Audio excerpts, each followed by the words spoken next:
안녕하십니까. 중앙일보 김한영입니다. 오늘은 그 교사인문학이라는 책의 공동저자이신 함동균 이 문학평론가를 모시고 이 책에 대해서 일단 제목부터 흥미로운 게 교사인문학이라는 거는 교사분들을 위한 인문학이라는 뜻입니까? 아니면 뭐 뭔가 줄임말 같기도 합니다. 교사인문학. 예, 제목을 교사 인문학으로 붙인 거는 직접적으로는 교사를 상대로 한 어떤 그 수업 기획을 통해서 그 강의를 묶은 이제 책이라고 했기 때문에 교사 인문학이라고 이름을 붙었는데요. 실제로는 다루고 있는 내용은 교육이라고 하는 게 꼭 교사에만 한정되는 것도 아니고 또 학부모라든가 학생이라든가 전부 다 교육의 하나의 주체들이기 때문에 그 교육의 여러 가지 문제들을 이제 포괄적으로 좀 깊이 있게 생각해 보는 그런 책이라고 보시면 될 것 같습니다. 대상이 교사에 한정되어 있는 책은 아니고요. 아, 예. 이 책을 기획하신 어떤 동기가 있으셨습니까? 예. 보통 우리가 교육 문제를 생각할 때 그 교육 문제 그 해결의 그 대상으로서 학생을 보통 많이 생각을 하잖아요. 예. 그러니까 교육의 대상은 보통 학생이라고 생각을 하는데 교육 현장에는 학생만 있는 게 아니고 사실 굉장히 중요한 주체로서 또 교사가 있기 때문에 우리가 교육 프로그램이라든가 이런 것들을 만들 때는 늘 그 학생들을 이렇게 정해놓고 생각을 하고 있지만 그 학생들을 가르치고 있는 그 교사들이 어떤 생각을 하고 있으며 또 얼마나 또 인식의 폭이 이렇게 넓고 좀 유연한가 이런 거에 따라 가지고 교육 현장에 미치는 이제 영향이 워낙 크기 때문에 교사들을 대상으로 한다기보다는 교사들과 함께 생각해 볼 만한 그런 어떤 좀 생각거리를 던져보자 이런 차원에서 기획을 했습니다. 그래서 8분이 각 장을 갖다가 나눠서 쓰였고 이제 함 교수님도 쓰셨는데요. 주로 어떤 내용을 담고 있습니까? 예, 먼저 좀 전제로 좀 말씀을 드릴게 우리가 이제 인문학이라고 하면은 사회에 지금 인문학 뭐 열풍처럼 이렇게 불기도 하고 뭐 그러고 있는데 몇 년 됐는데 그런 게 정확하게 저희가 이제 여기서 다루고 있는 내용들은 사실 인문학이라기보다는 인문 정신에 관련된 책이라고 말씀드릴 수 있거든요. 그러니까 저는 이제 몇 년 동안 한국 사회에서 이런 이제 인문학이라고 하는 게 굉장히 아주 중요한 어떤 그런 화두처럼 이렇게 또 기업에서도 또 관심을 많이 가지고 있고 국가 정책으로도 관심을 많이 가지고 있고 이러고 있는데 그 흐름이 좀 어느 일정 시간이 됐기 때문에 좀 한 단계 업그레이드 돼야 된다는 생각을 좀 하고 있어요. 그 중에 이제 하나가 사실 인문학이라고 하면은 보통 우리가 뭐 문사철 이렇게 해가지고 전통적으로 이렇게 학제 단위로 나눠져 있는 뭐 과학이라든가 예술이라든가 뭐 또 그런 단위로서의 인문학이라고 하는 분과를 보통 생각을 하는데 그런 인문학이라고 하는 게 사실은 없었던 건 아니잖아요. 이미 대학을 기반으로 해가지고 굉장히 많은 교수들이 있고 그걸 배우는 학생들이 있었음에도 불구하고 지금 인문학이 열풍이 분다라고 하는 건 기존의 전통적으로 인문학이라고 만들어져 왔고 교육되어 왔던 그 프로그램이 뭔가 좀 점검해야 될 부분이 있고 또 일반적으로 그 시민의 삶에서 그런 프로그램 자체가 좀 어떤 효과적인 영향을 미치지 못하고 있는 부분이 있다는 생각이 들었기 때문에 그런 학제단위 인문학이라기보다는 인문적 관점이라고 할까 인문적 정신을 우리가 한번 소화해보고 생각해볼 수 있는 그런 프로그램으로서의 어떤 인문학 이렇게 되어 있고요. 그래서 이 안에 구성되어 있는 것도 뭐 문학, 철학 뭐 이런 데 한정이 되어 있는 것이 아니라 건축을 하시는 분이 여기 들어있기도 하고 또 오랫동안 어떤 뭐 자치운동이나 농민운동을 하셨던 분들의 일종의 자치 경험을 여기 담고 있기도 하고 또 저처럼 문학을 하는 사람이 예술교육과 이것을 어떻게 결합시킬 것인가에 관련된 그런 얘기를 여기서 하고 있기도 하고 굉장히 다양하죠. 네. 8분들이 모이셔가지고 쓰셨기 때문에 어떤 통일성이 좀 훼손되거나 그러지는 않습니까? 아니면 공통의 뭐 딱 모이는 게 있습니까? 예, 이건 이제 이 기획 자체가 시민행성이라고 하는 그 모임에서 기획이 되어 나온 책이기 때문에 그 모임이 가지고 있는 인문학이라든가 인문정신에 대한 그런 관점을 사실 좀 관통하는 분들이라고 할 수 있는데요. 예, 그러니까 이 전통적인 학제 단위로서의 인문학을 생각하면 굉장히 다양한 영역분들이 이렇게 모였기 때문에 무슨 이렇게 비빔밥 같은 게 아니냐 이렇게 생각할 수 있지만 인문 정신이라는 관점에서 생각하면은 크게 저희가 이제 생각해보는 어떤 그 인문이라고 하는 게 이제 무엇이고 우리 시대에 어떤 의미를 가져야 될 것인가에 대한 그런 어떤 지향들이 있거든요. 그런 지향들의 어떤 공유 속에서 이제 모이신 분들이기 때문에 오히려 읽어보시면은 8명의 필자가 모였지만 굉장히 일관성 있는 얘기를 오히려 하고 있다는 이제 그런 느낌을 받으실 수가 있다고 저는 생각을 하거든요. 이 책을 공동 기획한 주체 중에 하나가 이제 전국 국어 교사 모임인데요. 네.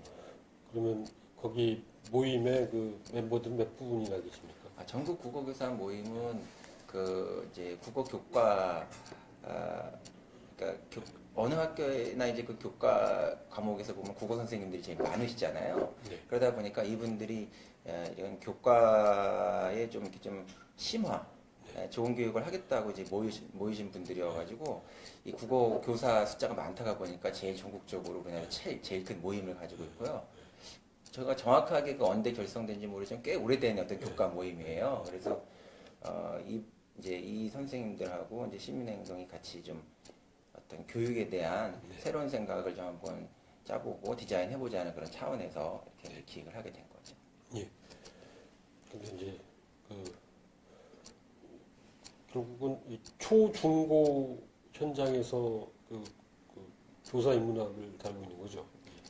예, 저는 개인적으로는 그 뭐 대학 교육까지 포함해가지고 교육 전반에 대한 관심은 많지만 여기서 이제 주로 그 대상으로 이 수업을 했던 분들은 이제 그 중학교, 고등학교의 교사, 초등학교 그래가지고 국어교사 선생님들이 중심이었고요. 그렇지만 아까 말씀드린 것처럼 이게 읽어보시면 부분적으로 수업을 어떻게 할 것인가에 대한 내용이라기보다는 교육이라고 하는 것을 우리가 이제 어떻게 이해해야 될 것인가에 대한 좀 다시 점검하는 어떤 문제들이기 때문에 어떤 대상에 한정되어 있지 않고 누구나 이렇게 한번 볼 수 있는 그런 책이라고 보시면 될 것 같습니다. 그러니까 일단 이 대학에 들어가면은 물론 이제 취업 준비를 해야 되긴 하지만 약간 여유가 있는데요. 초중고에서 이제 인문학적인 접근을 하면은 그 학생이나 특히 학부모들이 좀 빨리 그 애가 그 대학교 가야 되는데 무슨 뭐 한가하게 그 네. 인문 정신이냐 그런 반응은 혹시 없었습니까? 그러니까 이 책 자체는 이제 뭐 저나 여기 계신 분들이 직접 학교 현장에 가서 수업을 했던 것은 아니고 교사들과 이제 함께 교사들 대상으로 한 수업이었기 때문에 이제 이 책에 한정될 수는 없는 건데 저는 이제 교육 프로그램을 지금 굉장히 그 여러 차원에서 만드는 일들을 여러 군데서 많이 하고 있기 때문에 이제 대학뿐만 아니라 뭐 초등학교, 중학교, 고등학교 다양한 교육 현장에 지금 접하는 게 많거든요. 근데 이제 지금 말씀하신 것처럼 이제 그런 형태의 질문이 있을 수가 있다고 생각돼요. 근데 이제 이 책을 우리가 기획하게 된 이제 의도는 저는 그 한국의 지금 교육 현장이라고 하는 게 뭐 교육 현장의 어떤 그 황폐화라든가 교육 현장의 붕괴라는 얘기를 많이 하는데 그걸 좀 다시 생각해 볼 필요가 있는 게 그 교육 현장에서 과연 정말 교육적인 교육의 본질에 해당하는 교육 실천이 이루어지고 있는지에 대해 상당히 의문이거든요. 조금 뭐 이렇게 너무 노골적이어가지고 이제 학교에 계신 분들은 좀 기분이 안 좋을 수도 있는데 저도 학교에 관련되어 있는 사람이지만 한국의 교육이라고 하는 게 어떻게 보면 교육의 탈을 쓴 입시 학원이라는 생각이 많이 들고요. 예, 이 책의 목적은 그 교육의 탈을 쓴 입시 학원의 그런 성격을 교육의 그 본질, 교육이라는 건 결국은 인간을 좀 생각하게 만들고 또 이렇게 조그맸던 인간을 이렇게 성장시켜가지고 더 나은 인간으로 이렇게 발전시키는 그런 프로그램인데 그런 프로그램을 회복해 보자는 차원을 그 다양한 어떤 관점에서 그리고 저희가 얘기하고 있는 인문정신이라는 그런 차원에서 이렇게 접근을 하고 있고 내용 자체는 사실 이론적이지 않고 굉장히 그 각자의 그 분야에서 어떤 좀 일가를 이루셨다고 하는 스승이라고 하실 수 있는 분들이 정말 참여를 하시는 것들이거든요. 그래서 이렇게 추상적이거나 이제 그렇지 않고요. 그 공감이 되는 어떤 그 인간과 세계에 대한 이해, 관점, 그것을 그리고 사람을 가르치고 성장한다는 것과 어떻게 연결시킬 것인가에 대한 공감할 만한 내용이 되게 많다는 이제 생각이 들어요. 그리고 또 이제 제가 또 교육 현장에서 지금 이런 생각을 가지고 제 방식의 어떤 이제 교육 프로그램을 만들어서 강의도 해보고 이러는데 정말 공감을 하는 뭐 교사들도 그렇고 학생들도 그렇고 이게 교육이 이런 것이구나라고 하는 거에 대한 굉장히 그 공감과 호응이 되게 높거든요. 예. 예, 근데 어떻게 보면 입시 학원이면 더 좋은데요. 가끔 보도되는 거 보면은 이제 학원에서 공부하고 학교 와서는 자고 네. 또 이제 그 뻔히 이제 학생들이 힘들게 또 이렇게 일과를 운영하는 걸 아니까 선생님 또 깨우지도 못하고 뭐. 네. 예, 근데 그게 그야말로 그 광범위하게 이루어지고 있는 교육 현장의 현실입니다. 네. 저도 그 현실을 잘 알고 있습니다. 예, 그러면은 어떤 교육 정책이 바뀌어야 될지도 모르는데요. 네. 문제는 교육 정책을 바꾸면은 학부모도 학생도 교사분들도 굉장히 편하게 돼야 되는데 또 새로운 거에 또 그야말로 구관이 명관이다, 구호 정책이 명관이다 이렇게 되는 것 같거든요. 그래서 교육 현장에서는 어떻게 해야 이런 문제를 모순이라고 해야 되는지 그 네. 붕괴를 어떻게 해결된다고 말씀들 하십니까? 그러니까 이제 이 교육 문제 그리고 이제 학교라고 하는 어떤 그 현장을 통해서 발생하고 있는 여러 가지 문제가 단순히 교육에 한정된 게 아니라 굉장히 지금 어떤 사회에 여러 가지 모순이 집적돼 있다면 집적돼 있고 네. 굉장히 좀 그런 문제여가지고 네. 풀기는 굉장히 어려운 문제인데 그 학교 현장이 문제이고 한국의 교육이 문제라는 얘기는 제가 어릴 때도 들었었고 저희 뭐 삼촌 세대도 들었었는데 그때부터 지금 이제 몇십 년이 흘러서 사회가 이렇게 물질적으로 어느 정도 한국 사회가 성장했다고 함에도 불구하고 그 교육 현장의 그 문제점들을 계속 도돌이표처럼 반복을 하고 앵무새처럼 이렇게 푸념만 하는 그런 상황을 가지고는 더 이상 이것이 이제 좀 어렵지 않은가 이런 생각이 들고요. 그 다음에 더 중요한 문제는 이제 제가 대학의 교육 현장을 봐도 그렇고 그러는데, 한국이 그 개발도상국이었을 때 이 교육이라고 하는 것이 지금 그 입시교육이라고 하는 것으로 이렇게 귀결되고 있는 이런 것의 그 프로세스의 핵심을 보게 되면 일종의 이제 암기와 주입식 교육이거든요. 빠른 시간 내에 굉장히 단순한 지식들을 많이 집어넣고 넣는 어떻게 보면 고시형 엘리트를 키우는 그런 이제 입시 것이고 또 교육의 내용인데 이 교육 내용 자체가 더 이상 그 경쟁력도 가지고 있지 못합니다. 지금 뭐 4차 혁명이라는 얘기가 지금 여기저기서 많이 나오는 것처럼 인간과 기계라고 하는 것이 어떻게 보면 지능을 가지고 경쟁해야 되는 그런 상황이 됐고 또 개발도상국이었을 때 한국의 경제라고 하는 것이 어떤 그 산업의 그 구조 안에서 감당할 수 있는 부분이 그런 어떤 단순한 지식을 통해 가지고 어떤 제조업을 통해서 뭔가를 할 수 있는 사회여서 이제는 뭐 이제 중국이나 이런 데가 그 영역을 전부 다 잠식을 하고 있고 그 우리의 교육 프로그램 자체가 지금과 같은 상황으로서는 국가 경쟁력도 전혀 지금 가지고 있지 못한 상황이거든요.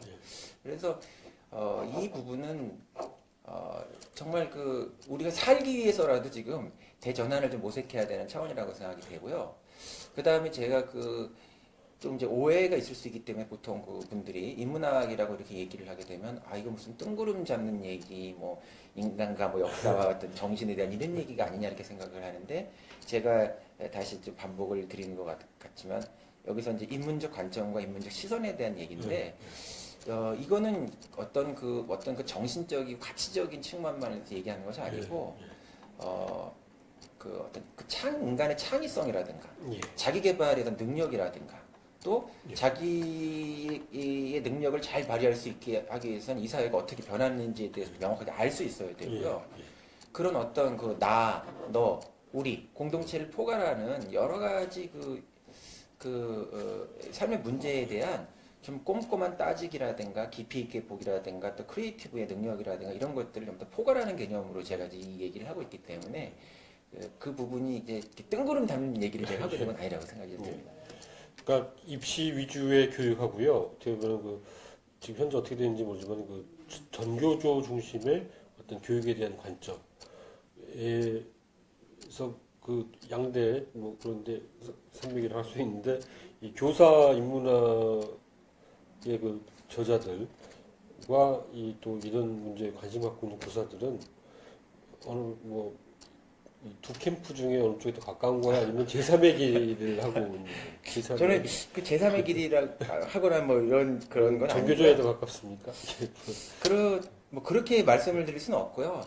그러니까 저는 이제 그러면 저같이 시민행성이라고 하는 곳에서 그렇죠. 왜 이런 계획을 했는지에 대한 약간의 좀 소개가 좀 필요할 것 같은데, 이 프로그램을 이제 이렇게 만들고 있는 시민행성이라는 이제 모임이 그 2012년도 그 대선 직후에 만들어졌어요. 그걸 이제 제가 이렇게 인문학자들과 작가들에게 좀 제안을 이제 해서 이런 거가 좀 필요한 것 같다 이렇게 얘기를 했는데, 그 시점에 제가 생각했던 문제의식이 뭐냐면은 그 대선 직후에 이렇게 보니까 우리나라 그 선거의 결과를 보면요, 이렇게 양쪽으로 이렇게 반씩 쫙 갈라져 있잖아요. 근데 이게 한국 사회에서는 어떤 성향의 어떤 이슈를 놓고서 투표를 하더라도 이렇게 그 몇 대 몇으로 갈려져 있는 이런 식의 그 투표 성향이라는 게 어떤 세대별이라든가 지역별이라든가 뭐 계층이라든가 이런 것들 보면 예상이 된다는 거죠.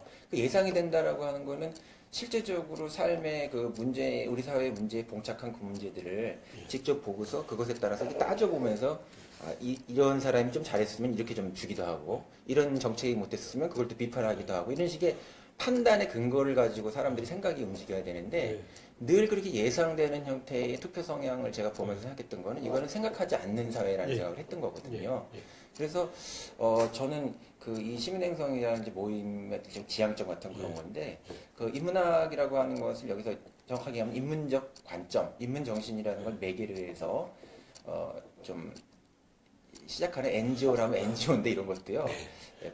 프로그램 디자인 기관이면 디자인 기관이고, 이게 가장 먼저 해소해야 할 것이 그런 어떤 생각의 어떤 그 이분법. 근데 우리 사회에서 그 생각의 이분법이라고 하는 건 좀 근거를 따져보면 이게 진보라고 얘기하는 사람은 진보대로, 보수라고 얘기하는 사람은 보수라고 얘기하는 대로 좀 이렇게 헛개비 관념 같은 게 되게 많다는 생각이 들어요. 진짜 진보적인 정책을 정말 해서 진보인지 아니면 정말 보수적인 정책을 해서 보수인지. 그래서 이런 어떤 그 우리가 이제 사물과 세계 또 어떤 공동체에 대한 여러 가지 사안을 판단하는 그런 근거조차도 이런 어떤 이제 선입견이나 프레임이 없이, 혹은 그런 프레임이 있다고 한다면 그런 프레임을 좀 한번 해소해보는 그런 식의 생각의 운동이 필요하다. 이런 차원에서 이거를 좀 생각을 했거든요. 네. 그래서 이 모임 이름이 실천적 생각 발명 그룹 시민 행성인데요. 네. 상당히 길긴 한데. 네, 깁니다. 글쎄요, 우리 사회에서 시민이라는 게 뭔가, 그러니까 이제 중앙일보에서 네. 지난해 이제 시민 네. 주제로 뭐 어떤 계속 연재물도 있었고 이제 기사도 썼는데요. 네. 시민이라 그러면 좀 뭔가 좀 쿨한 것 같기도 하고, 네. 국민이라고 그냥 국민이라고 제 세대만 해도 그냥 국민으로 살아왔는데 갑자기 시민이 되는 느낌이거든요. 네. 시민이 좀 더 그러니까 뭐 좀 더 진보적입니까? 아니면 조금 이렇게 국민보다는 좀 더 민주적인 표현인가요? 어떤? 그건 이제 뭐 선생님께서 또 아까 명함 주실 때 보니까 정치학 박사라고 하셔서 제가 뭐 이렇게 전문적으로 말씀드리는 게 아니요, 좀 풍부하긴 한데, 제 관점에서 볼 때는 그렇습니다. 이 시민이라는 말은 시민이라는 말이 이제 일종의 서양에서 이렇게 탄생하는 과정을 보면 이제 왕정에서 새로운 이제 사회, 근대 사회가 도래하면서 이거 시작되지 않습니까? 근데 그 시민 개념의 일종의 여러 가지 이제 방식들이 있지만 중요한 계기를 마련하는 게 사회계약론 같은 건데, 사회계약론 같은 데에서는 국가가 있고 국가 밑에 사람들이 이렇게 있는 것이 아니고 어떤 국가 이전의 어떤 상태를 원초적으로 이렇게 좀 상정하고서 사람들이 자신의 어떤 생존도 유지하고 평화도 유지하고 삶의 질을 유지하기 위해서 일종의 연합해서 계약을 해서 국가를 만들었다는 그런 관점을 쓰고 있기 때문에, 그런 형태의 시민 개념이라고 하면 우선 그것은 시민은 국가에 속해 있지만 국가에 종속되어 있는 존재는 아니라는 어떤 그런 자율성, 자율권, 뭐 엠파워먼트라고 해야 되나요? 뭐 그런 개념을 제가 좀 생각을 해보고 있고요. 또 하나는 그 시민 개념에는 제가 굉장히 중요하게 생각하고 한국 교육에서 안 하고 있다고 생각하는 건데, 그 시빌 레스폰시빌리티라고 해야 되나요? 그러니까 시민은 단순한 개인은 아니고 공동체 속에 있는 개인이기 때문에 거기에는 그 공동체에 대한 그 권리에 대한 관점도 중요하지만 공동체에 대한 일종의 의무, 책임을 우리가 어떻게 할 것인가에 대한 그런 관점도 가지고 있는 것이 시민이라고 생각하거든요. 그래서 저는 이런 이제 그런 어떤 자율성의 측면과 어떤 그 권리의식과 동시에 책임감을 같이 가지고 있는 그런 시민적 덕성이라고 하는 것이 되게 우리 사회에서 지금 하나의 중요한 그 이 공동체를 최소한도 이렇게 유지하기 위한 하나의 그 이제 어떤 막 계약이라면 계약이고 삶의 태도로서 지금 필요한 거라고 되게 생각을 해요. 그래서 그런 지점에서 이 시민행성이라는 이제 모임을 만들 때도 우리가 인문학이라고 하는 걸 할 때 기존에 인문학이 있었지만 왜 그 삶에 스며들지 못했는가를 생각해 보면 인문학이라고 하는 것도 공자 시대의 논어하고 지금 시대의 논어를 읽는 방식이 좀 달라야 된다고 생각하거든요. 공자 시대의 논어라고 하는 건 농경 사회의 사람 속에서 나왔기 때문에 그게 그 시대적인 상황도 이제 그렇고 물리적으로도 또 그다음에 또 이렇게 지금과 같은 민주사회가 아니잖아요. 그래서 그 시대에 뭐그 공자 명자가 훌륭한 말씀을 하시지만 거기에서 얘기하는 예를 들면 그 이상적인 인간으로서의 군자라는 존재가 있다면 그거는 그 시대의 일종의 그 선비 계층 같은 사람들 일종의 뭐 그 농경 사회에서 또 우리나라 양반처럼 지주계급을 대변한다든가 그런 관점을 가지고 있잖아요. 근데 오늘날 시대의 인문 정신은 그 시대의 인문학과는 다르다고 생각하는 거죠. 우리가 다원주의 시대에 살고 있고 민주적 삶의 어떤 기초 속에 살고 있고 또 뭐 개인의 어떤 인권도 굉장히 중요한 시대가 되어 있고 한편 그러면서 또 이 공동체에 대해서 종속되지 않는 형태의 어떤 책임감을 우리가 어떻게 발휘할 것인가의 문제 되게 중요하기 때문에 그런 지점 안에서 이제 시민이라는 부분을 이제 생각을 하고 인문학이라고 하는 게 그런 부분에 기여할 수 있는 방식으로 일종의 좀 번역 우리 시대의 정신으로 좀 큐레이팅 될 필요가 있다는 생각을 이제 하고 있는 거죠. 예. 근데 이제 그 인문학 내지는 그 인문 정신의 출발점이 어떻게 보면 굉장히 그 대안적이고 타파적인 것 같거든요. 그 이제 이 중세 사회를 이제 교회와 이 그리스도교 신학이 지배를 하다가 이제 인문학이라는 게 어떻게 보면 그 그리스 시대에 또 뭐 여러 가지 뭐 사상이라든가 뭐 철학이라든가 뭐 그런 이 전통을 다시 끄집어내서 그 기존 사회 소위 말하는 이제 그 앙시앙 레짐을 이제 시민들이 들고 일어나 가지고 이제 이거를 깨 부수고 그러니까 굉장히 투쟁적이거든요. 근데 어떤 이 시민 정신이라는 게 굉장히 그 대안적이고 타파적이다는 관점에서 보면은 이 한국의 어떤 인문학 운동도 뭔가 좀 투쟁적이어야 되지 않나. 이번 대선에 나오신 분들도 보니까요. 그러니까 이제 그 중도적이고 이렇게 잘 안 되고 이렇게 선이 확실하고 이렇게 그런 분들이 더 인기가 좋더라고요. 그러니까 그런 어떻게 생각하시는지 모르겠는데, 그러니까 인문학 운동도 뭔가 이 사회 우리 사회가 뭐가 잘못됐다. 근데 그거는 인문적인 정신, 인문적인 시각이 부족하기 때문이다. 그러니까 이걸 타파를 해야 된다. 그렇게 하면 더 좀 더 사람들이 좀 이렇게 적극적으로 더 호응하지 않을까요? 근데 저는 이제 그 지점에서 그 조금 이제 방법론적인 차이가 있다고 생각하는데요. 그러니까 이제 그 우리가 그 시민행성 같은 이런 모임 같은 경우는 인문학이나 인문정신을 이제 매개로 한 어떤 모임인데 그거는 일종의 뭐 사회의 어떤 이제 부조리나 이런 부분에 대해서 문제를 제기하는 일종의 뭐 참여연대의 어떤 그런 방식하고는 되게 다르다고 생각해요. 그러니까 어떤 사회과학의 방식이라고 하는 건 굉장히 뾰족한 방식으로 제도의 어떤 문제를 이렇게 탁 꼬집고 그 부분에 대해서 뭐 피켓팅을 한다든가 법률적 어떤 형태를 한다든가 이런 형태의 운동을 할 수 있지만 저는 이제 그 인문학이 좀 가질 수 있는 좀 약간 너그러움이 있다고 생각이 들거든요. 그러니까 저도 이제 문학을 했기 때문에 문학이라고 하는 게 어떻게 보면 인문 정신의 굉장히 가장 오래된 정수 같은 건데 이런 데서 제가 배운 거는 굉장히 좋은 문학 작품이라고 하는 게 어떤 인간과 사회를 일종의 그 심판하려고 하는 그런 작품들 중에 좋은 작품이 별로 없습니다.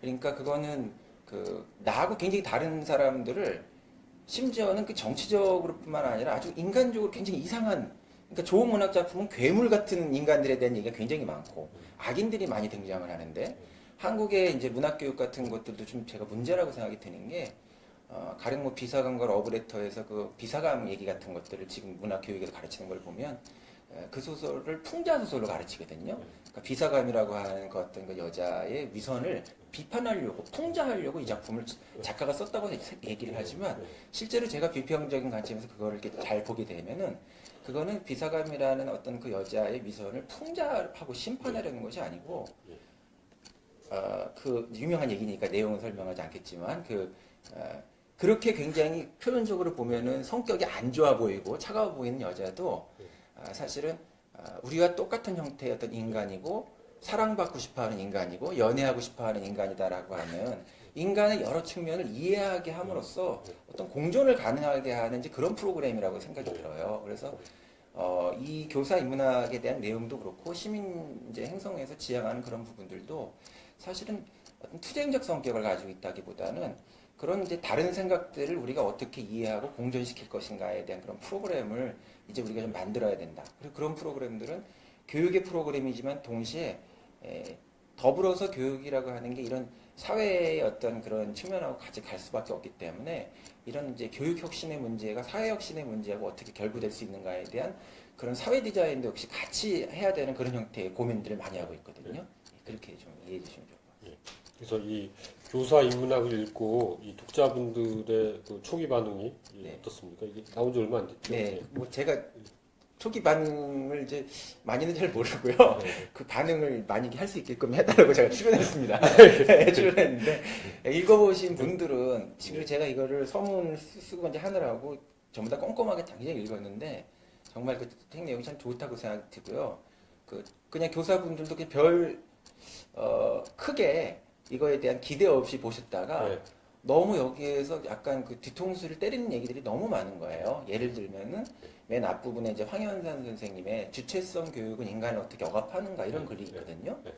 이제 이런 글들은 어떻게 보면 아까 그 정교조 얘기를 하셨는데 한국의 그 진보 교육을 규정하는 분들이 제일 뒤통수를 때리는 글이라고 볼 수 있어요. 왜냐하면 그 사회의 어떤 개혁이라든가 또 사회적 진보에 굉장히 민감하고 그런 이슈 파이팅을 하시는 분들은 인간이 그 주체성을 가지고 있다라고 하는 것을 굉장히 중요하게 생각하죠. 그래서 저기 뭐 북한 같은 데서는 심지어 주체사상 뭐 이런 것도 있지 않습니까? 근데 우리는 또 전반적으로 그래가지고 주체성이라고 하는 거 굉장히 좋은 측면으로 이렇게 생각을 하지만 그 책의 내용은 뭐냐 하면 우리가 그 주체라고 하는 것이 되기 위해서는 인간이 어떤 굉장히 자기 자신의 그 강력한 정체성과 마스크를 쓰게 되는데 그 정체성과 강력한 마스크를 쓸 때 얼마나 자기 안에 억압해야 되는 것이 많은가 또 그 주체를 드러냄으로써 어떻게 자기 마스크를 쓰기 위해서 타인과 일종의 대결하는 의식이 생겨나는가에 대한 얘기를 함으로써 보통 우리가 일반적으로 교육에서 얘기하는 그 주체성의 교육이 가지고 있는 그 맹점 같은 것들을 정말 깊은 문학적 통찰, 인문학적 통찰이 없으면 찝어낼 수 없는 그런 얘기를 저 짧은 글에서 되게 하시거든요. 그러니까 그런 지점들이 좀 굉장히 놀라운 지점이라고 생각되고요. 그런 부분에 놀라신 분들이 많은 것 같더라고요. 한 교수님의 그 맡으신 그 부분을 읽고 거기에 대해서는 어떤 반응이 왔습니까? 저요? 예, 제가 쓴 부분은 그 인문 교육은 어떻게 예술 교육과 만나서 생각하는 시민을 만들 수 있는가에 대한 그런 내용이거든요.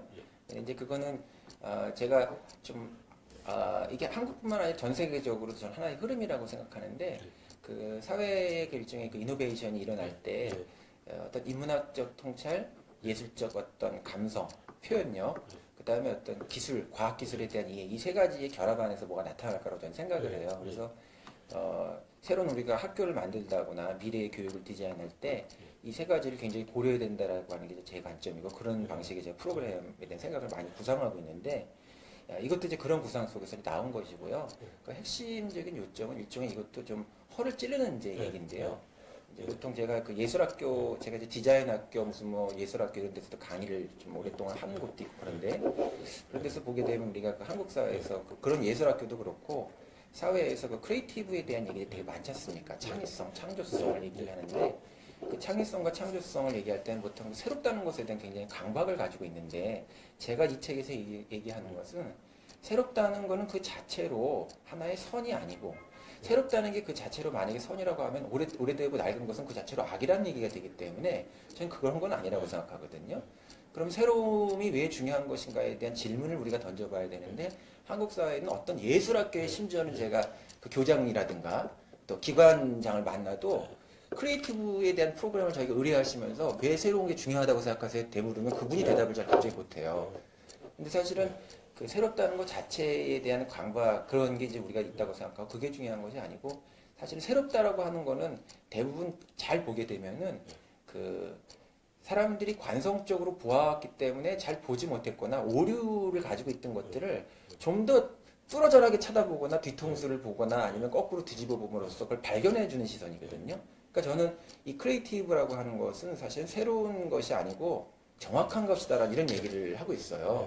그런 지점에서 이제 제가 그 예술 교육이라고 하는 것은 우리가 정확하게 따져보는 것, 그것이 말하자면 깊이 있게 생각하는 인문적 통찰하고 만나는 지점이고, 또 정확하게 따져보고 새롭게 뭔가를 우리가 창조할 수, 사유할 수 있다라고 하는 거는 결국은 우리가 이 공동체를 살아가면서 가지고 있는 어떤 편견이라든가 이유 없는 어떤 적대감, 한국 사회 굉장히 공격성이 계층이라든가 세대는 막 심하잖아요. 이런 것들도 결국 타인에 대해서 정확하게 이해하지 못하고 관찰하지 못했기 때문에 생기는 내 오류라고 하는 것을 깰 수 있다는 점에서 그 두 가지 결합이 시민교육과 연결시킬 수 있다라고 하는 제 관점을 제시를 하고 있는 거죠. 어떤 그 기존의 그 암기 중심 또 이렇게 뭐 주입식 그런 교육은 어떻게 보면은 학원에서 더 쉽게 가르칠 수가 있는 것 같은데요. 근데 이제 인문학적 관점이 어떤 그걸 흡수한 그런 교육은 어떻게 보면 그 과외를 더 고난도의 그거를 만들고 이제 과외비 더 오히려 올라가고 왜냐면 이제 어떻게 보면은 그 교수님들급 뭐 석박사급 분들이 그 어떤 인문학적인 게 포함된 교육에 대해서 그 과외를 할 수 있을 것 같거든요. 어떤 면에서는 그 때문에 이게 무슨 뭔가 좀그 전혀 뜻하지 않은 또 결과도 예상이 되는 것 같습니다. 예. 근데 이제 그 지점은 조금 저는 좀 분리해서 생각을 해야 된다고 하는데 그 교육의 내용 자체가 가지고 있는 그 어떤 충실성이라든가 교육적 본연에 충실한 이제 그것을 우리가 만들면서 그런 것들이 지금의 어떤 그런 제도하고는 이게 잘 부합되지 않기 때문에 그 제도 자체가 좀 문제가라고 생각한다면 이 교육의 본질에 충실한 것을 좀 이렇게 문제 삼기보다는 교육적 본질을 충실하게 만들면서 현재 있는 제도를 좀 어떻게 그 창조적으로 좀 개선하고 변형시킬 수 있을 것인가에 대한 생각을 좀 해야 된다고 생각이 들고요. 이제 뭐 그런 지점에서는 또 아까 말씀드렸던 것처럼 이 교육 자체만 그것만 고립된 것으로 해서 변화시켜 가지고는 이 교육 정책도 실패하고 바깥하고 이렇게 아구가 잘 안 맞을 것 같아요. 그리고 교육 현장을 바꾸는 거는 이제 국가의 정책인데요. 마침 이제 대선 주기 사이클에 와 있는데 어떤 공약을 내세우는 이 대선 주자가 마음에 드십니까? 어떤 공약이 이런 공약이 나를 제시하는 사람은 내가 찍는다. 그런다면 어떤 거를? 저는 좀 대선 정도에 나오는 분이면은 저는 그 리더십이 있어야 된다고 생각하거든요.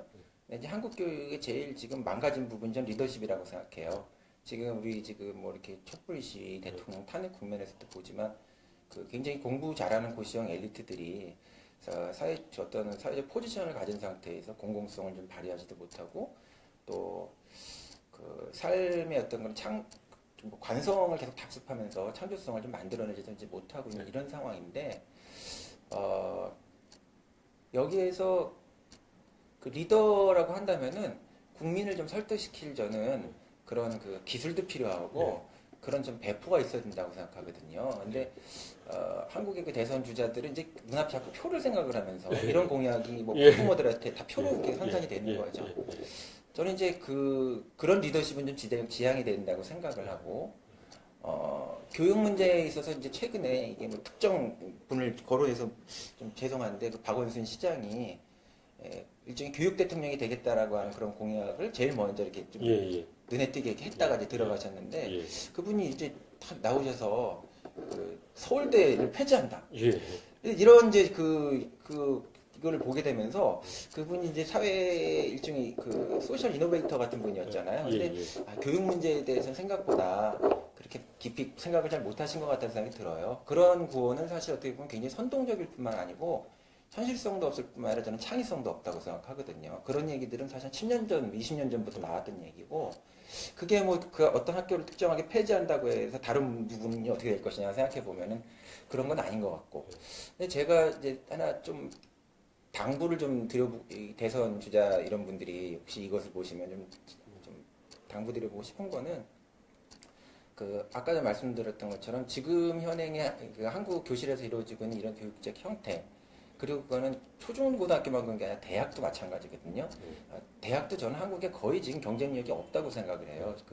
그것만 가지고도 제가 지금 이제 곧 2월 말쯤에 이제 어떤 그 교육 대담집을 하나 내는데 네. 거기 그런 얘기들이 굉장히 많이 나오고 있는데 그 교육적 본질에 우리가 충실한 교육을 해야 된다라는 생각을 일단 그 원칙을 세우고 그 원칙 하에서 이 교육 현장만을 우리가 변화시키려고 하면 한국인 입시의 문제라든가 또 이렇게 또 좋은 학교를 나오고 안 나오는 것 따라 가지고 또 그 어떤 기업에 취직을 할 수도 있고 없고 이런 식의 생존 문제가 결탁돼 있기 때문에 연결이 돼 있잖아요. 그래서 한국에는 이 교육의 문제를 그 본연의 문제로서 받아들이면서도 동시에 그 교육적인 어떤 그런 프로그램을 통해서 그 바깥으로 이 나갈 때 사람들이 어떤 방식으로 이런 형태의 훈련을 받은 사람들이 사회에 나갈 수 있는가에 대한 일종의 그 새로운 인간형들이 이렇게 돌아다닐 수 있는 그런 사회 생태계를 만드는 일을 같이 동시에 고려하면서 뭔가를 만들어야 된다는 거죠. 그래서 교육만 딱 얘기해가지고 뭘 얘기하는 분들은 사실 대부분 보면은 그거에 대해서 깊이 생각하지 않은 분이라는 생각이 들어요. 이 사람들이 나와서 어떻게 될 건데, 이런 교육을 받아가지고 어떻게 생존을 유지할 건데, 또 이런 교육을 받은 사람들은 사회에 어떻게 기여할 수 있을 것인데라고 하는 사회 생태계의 어떤 측면과 이 교육 현장의 변화를 같이 패키지로 생각하는 그런 어떤 공약이 필요하다는 생각이 듭니다. 근데 굉장히 시급하다는 생각이 듭니다. 저는 한국 사회가 지금 보면은 더 이상의 기존의 어떤 프레임을 가지고는 작동하지 않는 사회라는 생각이 들거든요. 저는 개인적으로 그런 생각을 해봤었는데요. 그러니까 이제 이 대학 졸업장과 성적표를 갖다가 이 각 대학별로도 발부하지만은 이 국가가 정부에서 이제 이 전국 단일 성적표 이 졸업장을 만들어서 이제 회사 취업할 때 그걸 내는 거예요. 아, 네. 그래서 어느 대학을 나올지 모르는 거니까 네. 뽑는 사람들은. 네. 저는 그게 특정 학교를 없애는 것도 뭐 어차피 서울대 없애면 뭐 다른 데가 서울대가 되는 거고 그런데요. 그런 게 어떨까 하는 생각도 해봤었습니다. 아, 네, 그러시군요. 그러니까 모든 전국의 교과목을 다 통일하는 거예요. 네. 통일해가지고 이 성적표를 보면은 만 봐가지고는 이 사람이 어느 대학 나왔는지 전혀 알 수 없게. 그게 제 그냥 짧은 생각입니다. 그리고 더 좋은 거는 뭐 이렇게 서울대가 동래북처럼 돼 있는데 서울대가 그 자체로 잘못된 것도 아니고 다른 학교들은 그럼 뭐 특별하게 뭐 대단한 거 하고 있냐 그렇지도 않거든요. 근데 좀 사회가 변화를 하려면은 근본적으로는 그 지금 한국의 대학은 너무 지금 많거든요. 그래서 경쟁력도 없는 데도 많고요. 그런 것들을 국가가 이렇게 서포트하고 지지하고 이런 거가 저는 꼭 좋은 거라고 생각하진 않아요. 그러니까 그래서 어떤 그 학교에도 경쟁력이 있어야 되기 때문에 좀 사라질 것은 사라질 대로 시장 원리대로 좀 사라져야 되는 데도 있다고 생각을 하고 이제 다만 그 대학이라고 하는 건 어차피 정말 공부를 하려고 가는 거기 때문에 근데 한국엔 공부가 아니라 생존하기 위해서 간다는 거죠. 그러면 대학에 가도 가지 않아도 생존할 수 있는 그런 어떤 사회적 어떤 분위기나 생태계 같은 것들을 만드는 게 더 필요하다고 생각하고 어떤 역할을 할 수 있는 그 대학들은 대학대로 이제 이렇게 많지 않더라도 이런 방식으로 이걸 해결해야 되지 않는가라는 생각을 좀 합니다. 시간이 좀 됐기 때문에 마지막으로 우리 이 독자 시청자분들께 하실 말씀을 좀 강조해 주십시오. 저희 모임이 그 시민행성이라는 이제 그런 모임인데 앞에 실천적 생각 발명 그룹이라고 이렇게 되어 있거든요.